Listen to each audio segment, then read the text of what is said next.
Salut! Puis, comment t'aimes ça ton nouveau rôle d'infirmière praticienne spécialisée? Ça fait maintenant 2 ans que j'adore vraiment ça. J'ai vraiment l'impression d'avoir de l'autonomie au quotidien. Le travail d'équipe est super important. Puis les interventions que j'apporte auprès des familles ont vraiment un impact positif. Cool. Je devrais faire ça justement. As-tu 2 minutes, je pourrais t'en parler? Ben oui, viens. Fait qu'on est ici à mon GMF, c'est ici que je travaille. Moi, j'ai fait ma formation en première ligne, ce qui me permet de suivre une clientèle de tout âge, de 0 à 100 ans. Je fais aussi du sans rendez-vous, des suivis de pédiatrie et des suivis de grossesse. Et je suis aussi interpellée à faire de l'enseignement auprès des futures infirmières praticiennes spécialisées. Donc, c'est vraiment super enrichissant et puis ça me permet de faire autre chose aussi dans mon quotidien. Parfait. Puis, comment tu trouves tes conditions de travail? Mais moi, j'ai un poste à temps complet de 35 heures par semaine.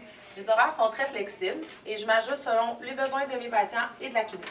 Est-ce qu'une infirmière praticienne spécialisée doit automatiquement travailler en première ligne? Non, il y a la première ligne qui touche également les CHSLD et les soins à domicile, mais il y a plusieurs autres spécialités, dont la néonatologie, la pédiatrie, les soins adultes et la santé mentale. OK. Ce qui est intéressant aussi, c'est que les IPS, on est appelés à participer à des projets auprès des clientèles vulnérables, comme les réfugiés, en milieu carcéral et dans les cliniques ITSS jeunesse. Ah, c'est intéressant. Oui.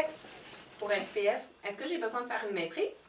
Oui, c'est certain que ça implique un retour aux études, mais le site de Laval peut t'offrir un congé d'études. OK. C'est une formation qui dure 2 ans. Tu as le choix de la faire à temps plein ou à temps partiel et tu auras des stages cliniques tout au long de ta formation. Mais si je suis en stage, je peux pas vraiment travailler.